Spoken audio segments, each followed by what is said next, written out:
बड़ी खबर आ रही है। राजस्थान के अजमेर में मालगाड़ी को डीरेल करने की साजिश की गई है। दरअसल अजमेर के मांगलियाबाज थाना क्षेत्र इलाके में डेडिकेटेड फ्रेट कॉरिडोर लाइन पर मालगाड़ी के सामने 70 किलोग्राम वजन सीमेंट के 2 ब्लॉक लगाकर उसे डीरेल करने की कोशिश की गई है। हालांकि दोनों की ब्लॉक को मालगाड़ी तोड़ते हुए निकल गई और कोई हादसा नहीं हुआ। राजस्थान के अजमेर से ये बड़ी खबर है। मालगाड़ी को डीरेल करने की साजिश की गई। दरअसल अजमेर के मांगलियाबाज थाना क्षेत्र का मामला, जहां पर डेडिकेटेड फ्रेट कॉरिडोर लाइन जो है उस पर मालगाड़ी के सामने 70 किलोग्राम वजनी सीमेंट के 2 ब्लॉक लगाकर उसको डीरेल करने की कोशिश हुई है। यह घटना और भी गंभीर इसलिए हो जाती है कि क्योंकि कानपुर में जिस तरह से रेल के सामने सिलेंडर रखा गया था, उसके बाद अब रेल ट्रैक पर सीमेंट ब्लॉक रखना, क्या यह सोची समझी साजिश है? इन सब के पीछे क्या कोई कनेक्शन है? जी मीडिया संवाददाता अभिजीत दवे हमारे साथ जुड़ चुके हैं इस बड़ी खबर पर। अभिजीत, क्या जानकारी मिल रही है? सीमेंट ब्लॉक मिला है रेल लाइन पर।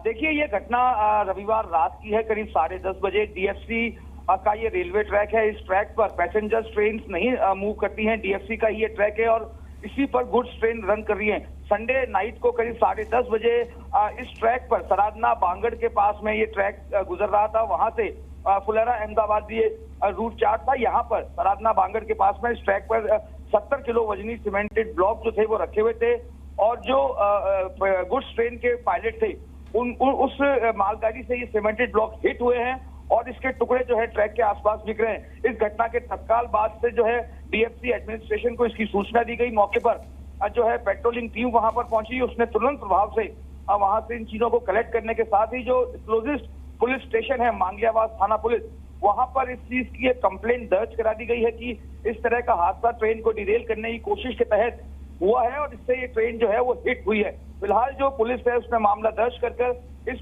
पूरे मामले की जांच शुरू कर दी गई है कि आखिरकार 70 किलो वजनी सीमेंटेड ब्लॉक ट्रैक पर कैसे आए, कौन लोग लेके आए। लौट रहे हम आपके पास बड़ी जानकारी आप दे रहे हैं अजमेर से, जहां पर सीमेंट ब्लॉक जो थे पटरी पर थे। हालांकि हादसा हो सकता था लेकिन गनीमत रही हादसा नहीं हुआ।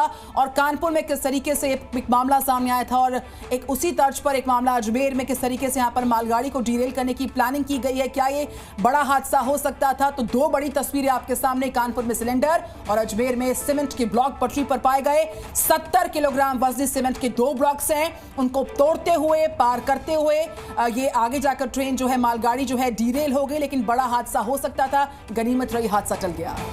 और यह पहला मामला नहीं है, ऐसे कई मामले सामने आ चुके हैं जब रेल लाइन पर इस तरह ऑब्स्टिकल डालने की कोशिश की गई है। और कानपुर में तो बाकायदा सिलेंडर रखा गया था, विस्फोटक रखा गया था, पेट्रोल रखा गया था। सीधी सी बात थी कि वहां पर ट्रेन को न सिर्फ डीरेल करने बल्कि कहीं ना कहीं आग लगाने की भी कोशिश थी। इन सब के बीच एक और मामला जो सामने आया है, वहां पर कानपुर कांड को लेकर के जो एक और अपडेट आ रहा है वो भी आपको बता देते हैं। 10 संदिग्धों को हिरासत में लिया गया है। जांच के लिए स्पेशल टीम गठित की गई है। एनआईए भी शामिल है जांच में। एटीएसआई एसटीएफ भी जांच में जुट गई है। साजिश में कई लोगों के शामिल होने की संभावना। स्पेशल टीम्स का इस पूरे मामले में जांच के लिए गठन किया गया। कानपुर ट्रेन अपडेट आपके सामने है। मामले की जांच जो है वो एटीएसआई एसटीएफ भी इस जांच में शामिल होती हुई।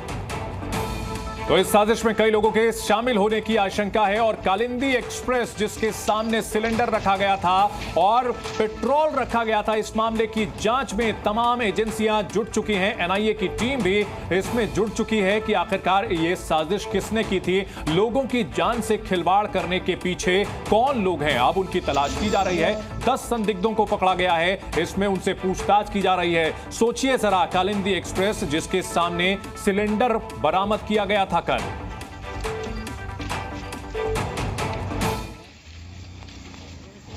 कानपुर में कालिंदी एक्सप्रेस को डिरेल करने की साजिश के तार आतंकवादियों से भी जुड़ते नजर आ रहे हैं। अब इस केस की जांच एटीएस के साथ साथ एनआईए भी करने पहुंच रही है। उधर पुलिस इस मामले में 10 संदिग्ध लोगों से शिवराजपुर थाने में पूछताछ कर रही है। इस घटना के पीछे आखिर किसकी साजिश है, पुलिस मामले की जांच कर रही है।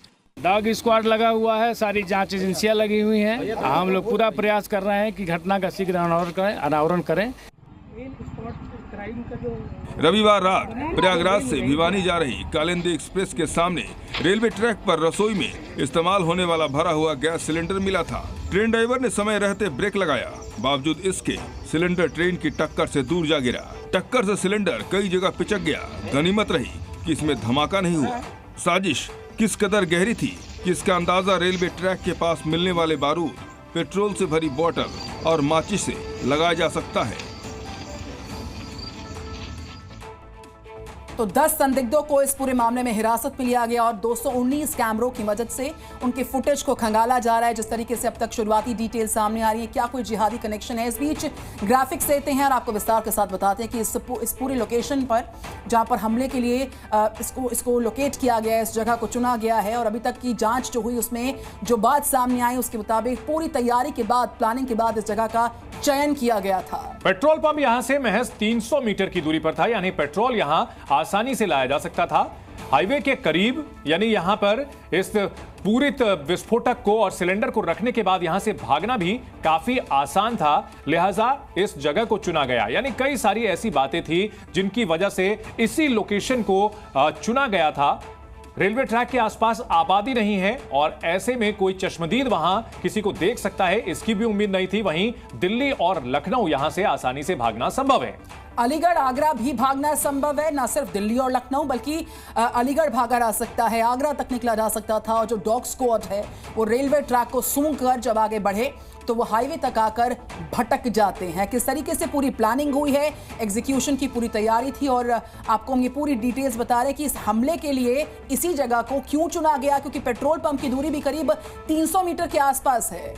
तो जाहिर सी बात है बहुत बड़ी साजिश थी और पूरी प्लानिंग के साथ इस हमले को अंजाम दिया गया था। राहत की बात बस ये है कि जो हमलावर थे वो इस मकसद में कामयाब नहीं हो पाए। जी मीडिया संवाददाता प्रवीण पांडे हमारे साथ जुड़ चुके हैं। प्रवीण, अभी तक की जांच में क्या कुछ निकल करके सामने आया है रेलवे ट्रैक पर सिलेंडर जो मिला था उस पूरे मामले में? जी बेशक, चूंकि कल लगातार जिस दिन से घटना हुई परसों रात से, उसके बाद से आरपीएफ लेके, डिस्ट्रिक्ट पुलिस लेके, एनआईए की टीम भी कल रात में ऐसा संवाद जानकारी हो रही कि पहुंची थी। फिलहाल एटीएस के आईजी और डीआईजी मौके पहुंचे थे। कम से कम 14 लोगों को हिरासत में लिया गया, 10 लोगों से लगातार पूछताछ कर रही। वहीं आरपीएफ ने 18 लोगों को हिरासत में लेकर संदिग्ध समझ के पूछताछ कर रही है। आसपास के जितने सीसीटीवी कैमरे उनको खंगाला जा रहा है, क्योंकि पास में ही एक टोल प्लाजा पड़ता है। ऐसे में जाहिर सी बात है कि हाईटेक कैमरे लगे होंगे और जिस जगह घटना हुई, जिस जगह एलपीजी सिलेंडर को ट्रैक के बीच में रखा गया, वहां के आसपास के गांव के कई लोगों को उठा के पुलिस पूछताछ कर रही है। फिलहाल 10 लोग संदेह के घेरे में घेरे जा रहे हैं, जिनसे लगातार कल बातचीत चल रही है। 219 कैमरों के सीसीटीवी फुटेज देखे गए हैं। लगभग 200 लोगों से पुलिस ने पूछताछ करी है और सबसे बड़ी बात, जो रिटायर्ड पुलिसकर्मी है उनको वापस बुलाया गया है, क्योंकि उनके मुखबिर तंत्र बड़े मजबूत होते हैं। ऐसी बड़ी घटना को मंसूबों में कामयाब नहीं हो पाए। जिस तरीके से एलपीजी सिलेंडर को ट्रैक के बीच में रखा गया, बारूद मिला, माचिस मिली, डीजल पेट्रोल मिला, तो ऐसे में कहीं ना कहीं बड़ी घटना को अंजाम देना था। बिल्कुल एक बड़ी प्लानिंग थी जिसको एग्जीक्यूट करने की पूरी तैयारी थी, जो कि इस पूरी प्लानिंग में नजर आ रही है। दिल्ली दूर नहीं था, आगरा दूर नहीं था, लखनऊ दूर नहीं था और पूरी प्लानिंग के तहत। लेकिन यहाँ पर जो बड़े खुलासे हो रहे हैं आने वाले समय में, हम देख सकते हैं कि चूंकि कई सारी जांच एजेंसी इस पूरी इन्वेस्टिगेशन में इसमें जुड़ गई हैं, ऐसे में कुछ और बड़े खुलासे बहुत जल्द हो सकते हैं। प्रवीण पांडे। जी हाँ, बेशक, चूंकि लगातार जितनी एजेंसियां हैं, चाहे वो सेंट्रल एजेंसी हो चाहे प्रदेश की एजेंसियां हो, वो लगातार कल से बारी बारी से आ रही हैं और अपने लगातार 40 मिनट तक कल एटीएस ने बंद कमरे में बैठक करी, लगातार पुलिस कर्मियों से बातचीत भी करी है। फिलहाल चूंकि इतनी बड़ी घटना यहाँ पे पहले भी कभी हुई नहीं है और जाहिर सी बात है, चूंकि पूरी ट्रेन को पलटाने की नहीं, एक बार आगजनी के हवाले करने की मंशा थी, लेकिन वो अपने मंशा में कामयाब नहीं हो पाए। शहर से 40 किलोमीटर का दूर का इलाका पड़ता है, आउटर पड़ता है, हाईवे से 100 किलोमीटर के लगभग सटा हुआ इलाका है। ऐसे में कहीं ना कहीं देर रात का मामला था, लगभग 8:30 से 9 के बीच का मामला। आसपास कोई गांव नहीं है, 2 किलोमीटर के दायरे में गांव बने हुए हैं, तो कोई वहां भटकता हुआ दिखाई नहीं दे रहा था। फिलहाल चूंकि पुलिस जो है उस लोकेशन की आईपी एड्रेस, यानी वहां पर कौन कौन से लोग उस वक्त घूम रहे थे, किसका किसके फोन का नेटवर्क जो है वो वहां चल रहा था, इस बिंदुओं पे भी जांच हो रही। ठीक है प्रवीण, इन सबके बीच जिन लोगों को हिरासत में लिया गया है, क्या किसी संगठन से उनके जुड़े होने की बात सामने आ रही है या फिर ये सभी इंडिविजुअल्स हैं? जी, लेकिन पुलिस से बातचीत करने पर और एटीएस से बातचीत करने पर ये साफ तौर पे सामने आया। फिलहाल पुलिस जो है सामने से बयान पे नहीं बोल रही, लेकिन पास में ही गांव के जो 2 मजार है और वहां पर एक उत्तरी पूरा क्षेत्र पड़ता है जहां पर मदरसा है। ऐसे में बताया जाता है कि उस मजार में जमात के लोग आते हैं और उन जमात के लोगों का काफी दूर दूर तक कई गांव में बैठना उठना है, तो इससे भी नकारा नहीं जा सकता। फिलहाल इस बिंदु पर एजेंसियां जो है वो जांच कर रही हैं। जी बिल्कुल। तो बड़ी खबर ये आ रही है, कानपुर में जो सिलेंडर मिला, अजमेर में सीमेंट ब्लॉक मिला है डीएफसी पर, यानी डेडिकेटेड फ्रेट कॉरिडोर पर। और निश्चित तौर पर अब जो एजेंसियां हैं वो ये जांच कर रही हैं कि क्या ये कोई बड़ी साजिश है, लार्जर कॉन्स्पिरेसी है, जिसमें रेल लाइंस को टारगेट किया जा रहा है, क्योंकि भारत की जो रेल्स हैं उनका एक बड़ा नेटवर्क है और हर जगह सिक्योरिटी प्रोवाइड करना, निगरानी करना संभव नहीं हो सकता है। बहुत शुक्रिया प्रवीण इस पूरी जानकारी के लिए।